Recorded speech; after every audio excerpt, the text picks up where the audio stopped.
चलिए आज हम लोग एक इकोनॉमिक लोड डिस्पैच पर एग्जांपल सॉल्व करके देखते हैं। क्वेश्चन क्या दिया हुआ है, two generators are coupled through a tie line as shown in figure. Load is at bus of generator 2.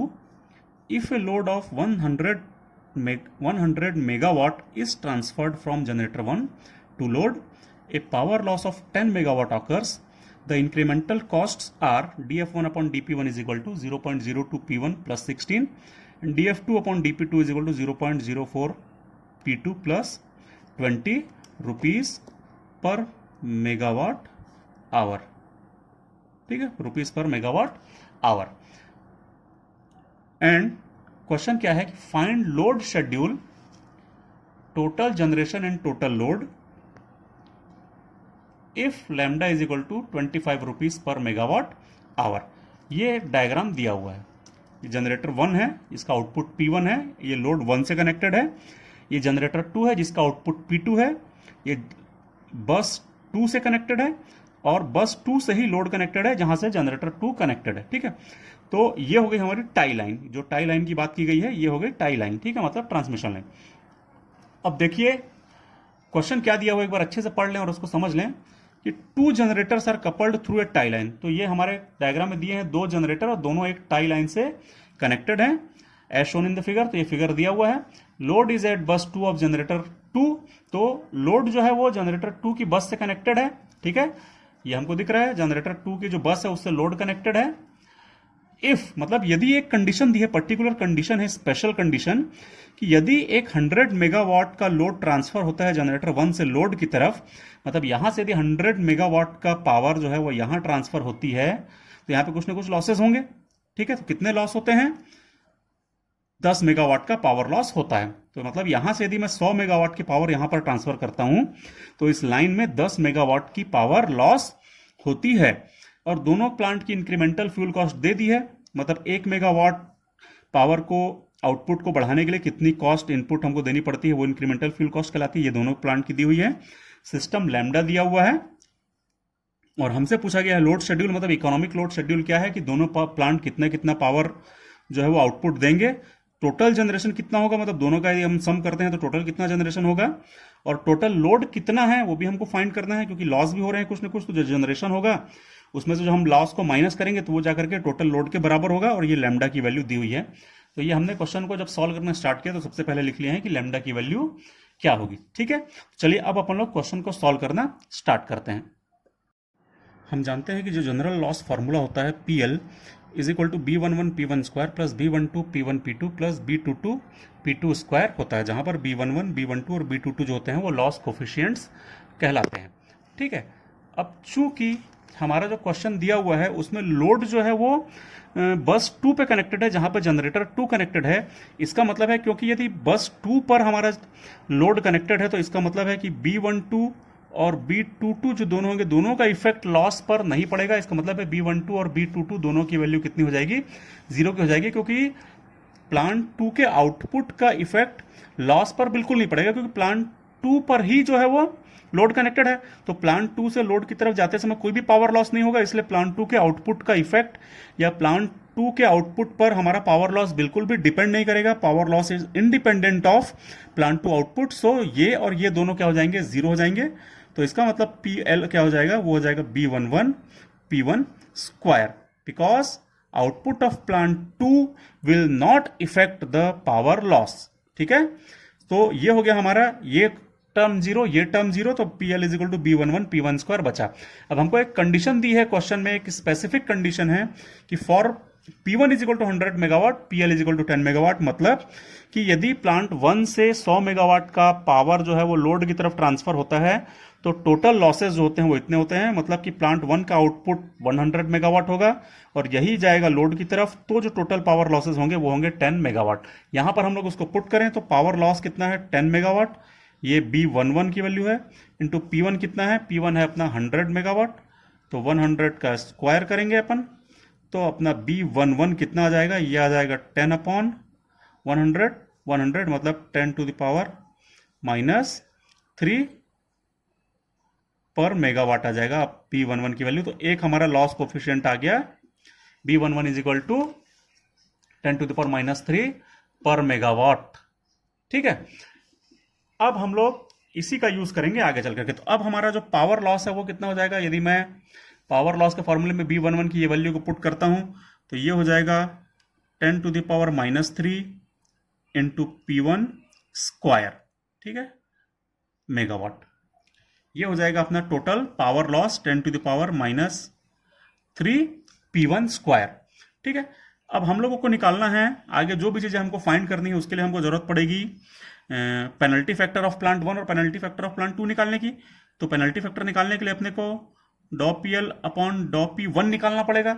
ये कितना आ जाएगा, यदि मैं इसी को डिफ्रेंशिएट करूं 10⁻³ इंटू P1 स्क्वायर को यदि मैं डिफ्रेंशिएट करूं partially with respect to P1 तो ये कितना आ जाएगा, तो ये हो जाएगा डॉ PL अपॉन डॉ P1 इज इक्वल टू हो जाएगा 10⁻³ multiplied bye 2 multiplied by P1, तो ये हो जाएगा 2 इंटू 10⁻³ P1, ठीक है। आई होप आप लोगों को क्लियर होगा। तो पेनल्टी फैक्टर ऑफ प्लांट 1 कितना हो जाएगा, L1 क्या होता है, L1 होता है पेनल्टी फैक्टर, और 1 लगा लिखा है मतलब प्लांट 1 के लिए हो जाएगा। कितना हो गया ये 1/1 माइनस डॉ PL अपॉन डॉ P1, तो कितना हो जाएगा 1/1 माइनस 2 इंटू 10⁻³ P1 आ जाएगा। ये हो जाएगा पेनल्टी फैक्टर फॉर प्लांट 1। अब हम निकालते हैं पेनल्टी फैक्टर फॉर प्लांट 2। तो ये है अपनी PL की वैल्यू, ये है अपनी PL की वैल्यू। तो पेनल्टी फैक्टर ऑफ प्लांट 2 क्या होगा, वो हो जाएगा L2 is equal to 1/1 minus डॉ PL अपॉन डॉ P2। PL क्या है 10⁻³ इंटू P1 स्क्वायर, वो P2 पर तो डिपेंड कर नहीं रहा है ना, आउटपुट ऑफ प्लांट 2 पर डिपेंड नहीं कर रहा है पावर लॉस। तो इसका मतलब यदि मैं इसको डिफरेंशिएट करूं partially with respect to P2 तो कितना आ जाएगा 0, तो ये हो जाएगा 1/1 माइनस 0, तो इज इक्वल टू कितना हो जाएगा 1, तो that means L2 is equal to आ जाएगा 1। So penalty factor for plant 2 कितना हो जाएगा, वो हो जाएगा 1 आ जाएगा, ठीक है। अब हमसे क्वेश्चन में क्या पूछा गया था एक बार उसको देख लें अपन लोग। क्वेश्चन में हमसे पूछा गया था कि लोड शेड्यूल निकालना है, टोटल जनरेशन एंड लोड निकालना है, और लैम्डा की वैल्यू उतनी थी। हमको लैम्डा भी दिया हुआ है, तो ध्यान रखिए लैम्डा की वैल्यू जो दी हुई है अपन लैम्डा की वैल्यू का भी यूज करें। तो हमको पता है कि for economic load dispatch, for economic load dispatch dF1 upon dP1 L1 is equal to dF2 upon dP2 L2 is equal to lambda होता है, ठीक है। क्योंकि लैम्डा की वैल्यू हमको दी है इसलिए अपन पहले इसको और इसको एक साथ ले लें और इसको और इसको एक साथ ले लेते हैं। तो सबसे पहले अपन सेकंड वाले टर्म को लेते हैं, तो मैं क्या ले लेता हूं dF2 upon dP2 into L2 is equal to lambda, इसको सॉल्व करते हैं। और दूसरे केस में अपन सॉल्व करेंगे dF1 upon dP1 into L1 is equal to lambda. तो पहले मैं इसको सॉल्व करता हूं, ठीक है। L2 की वैल्यू अभी हमने फाइंड की है 1, तो ये हो जाएगा 1, और dF2 अपॉन dP2 जो है वो हमारे क्वेश्चन में दिया हुआ था। क्वेश्चन में देखिए dF1 अपॉन dP1 और dF2 अपॉन dP2 दोनों दिया था, तो मैं इस वैल्यू को यहां पर उतार लेता हूं, ठीक है। तो क्या दिया हुआ है 0.04 P2 प्लस 20, ये मैंने उतार लिया, मल्टीप्लाइड बाय L2 की वैल्यू हम लोगों ने अभी भी फाइंड की है 1, तो ये मैंने 1 पुट कर दिया, is equal to lambda, lambda की क्वेश्चन में दी है वैल्यू 25, ठीक है। इसको थोड़ा अपन सॉल्व कर लेते हैं, तो 0.04 P2 इज इक्वल टू आ जाएगा 5, तो P2 इज इक्वल टू हो जाएगा 5 अपॉन 0.04, तो P2 की वैल्यू कितनी आ जाएगी, P2 की वैल्यू अपन लोग कैलकुलेट करें तो P2 की वैल्यू आ रही है 125 मेगावाट, ठीक है। सो हमारा एक आंसर आ गया, P2 is equal to 125 megawatt for economic load dispatch, क्योंकि ये किसकी कंडीशन है, इकोनॉमिक लोड डिस्पैच की कंडीशन है ये, और इसी कंडीशन से हमने फाइंड किया है P2 की वैल्यू 125 मेगावाट, ठीक है।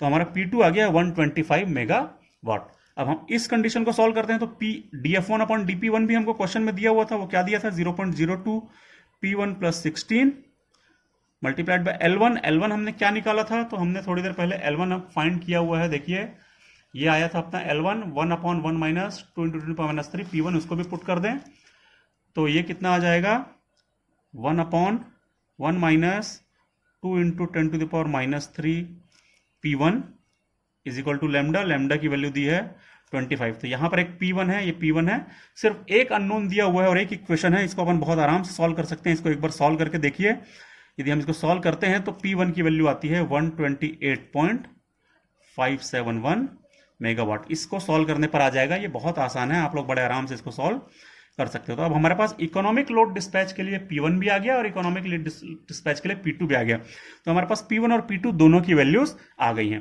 तो ये है आउटपुट ऑफ प्लांट 1, ये है आउटपुट ऑफ प्लांट 1। हमसे क्वेश्चन में पूछा गया था कि फाइंड टोटल जनरेशन। तो टोटल जनरेशन क्या होगा, वो होगा P1 प्लस P2। तो यदि हम दोनों को ऐड करते हैं तो दोनों को ऐड करने पर कितना आ जाएगा, यह आ जाएगा 253.571 मेगावाट। इन दोनों को बस ऐड करना है, ऐड करने से इतना आ जाएगा। ये हो गया हमारा एक और आंसर टोटल जनरेशन का। उसके बाद हमसे पूछा गया था टोटल लोड पूछा गया था। तो टोटल लोड कितना होगा, टोटल लोड जो होगा वो total generation plus total loss के बराबर होगा, क्योंकि जनरेशन जितना हो रहा है और उसमें से यदि अपन लॉस को माइनस कर दें तो उतनी पावर पहुंचेगी लोड की तरफ। तो हम लोग सबसे पहले निकाल लेते हैं लॉस कितना हो रहा है। ठीक है, तो लॉस का फॉर्मूला हम लोगों ने अभी भी फाइंड किया था, PL is equal to 10⁻³ multiplied by P1 square. ये हमने टोटल लॉस का फॉर्मूला थोड़ी देर पहले निकाला था, PL is equal to 10⁻³ P1 square. तो उसी फॉर्मूले में वैल्यूज पुट करते हैं अपन लोग। P1 की वैल्यू हम लोग ये पुट कर देते हैं 128.571 इस फॉर्मूले में, और यदि हम इसको जब कैलकुलेट करते हैं तो आता है अपना 16.531। ठीक है, क्या आ गया आंसर, 16.531 मेगावाट आ जा रहा है हमारा टोटल पावर लॉस। तो अब जो जितना हमारा टोटल पावर जनरेशन हुआ है, ये पूरी पावर जाती है लोड में और बीच में कुछ लॉसेज होते हैं, तो जो बची हुई पावर है वो पहुंचती है लोड में। तो इसका मतलब लोड की रिक्वायरमेंट क्या हो गई, total generation minus total power loss, उतनी लोड की रिक्वायरमेंट होगी। तो ये हो गई हमारी total load is equal to total generation P1 plus P2 minus total loss. ठीक है, तो ये हमने P1 प्लस P2 जो निकाला था, ये माइनस जो हमने अभी टोटल लॉस निकाला है, ये यदि इसमें से हम इसको माइनस कर देते हैं तो जो टोटल लोड है वो आ जाता है 237.04 मेगावाट। तो लोड यदि इतना रहेगा तब इतनी पावर जनरेट होगी और इतने लॉस होने के बाद लोड को इतनी पूरी पावर जो है वो सप्लाई हो जाएगी। तो इस प्रकार से हम लोग इकोनॉमिक लोड डिस्पैच के प्रॉब्लम्स को बड़ी आराम से सॉल्व कर सकते हैं। ये हमारा कंप्लीट सॉल्यूशन हो गया। हमसे टोटल इकोनॉमिक लोड डिस्पैच के समय में कितनी पावर आउटपुट होगी वो पूछी गई थी, तो ये हमने निकाल ली है दोनों पावर। टोटल जनरेशन पूछा गया था तो ये निकाल लिया, और टोटल लोड पूछा गया था तो ये हमने कैलकुलेट कर लिया है। तो इकोनॉमिक लोड डिस्पैच के जब भी कोई भी प्रॉब्लम आते हैं तो हमको ये सबसे इंपॉर्टेंट जो कंडीशन है वो हमको याद रखनी है हमेशा, कि इकोनॉमिक लोड डिस्पैच के लिए incremental fuel cost multiplied by penalty factor जो है वो सिस्टम लैम्डा के बराबर होना चाहिए फॉर ईच पावर प्लांट। ठीक है, और यदि लॉसेस भी नहीं दिए हुए हैं तो हमारा ये वाला टर्म भी नहीं रहेगा, सिर्फ इंक्रीमेंटल फ्यूल कॉस्ट जो है वो सिस्टम लैम्डा के बराबर हो जाती है। ठीक है, तो हमारा ये पूरा क्वेश्चन इस प्रकार से सॉल्व हो गया है। Thank you.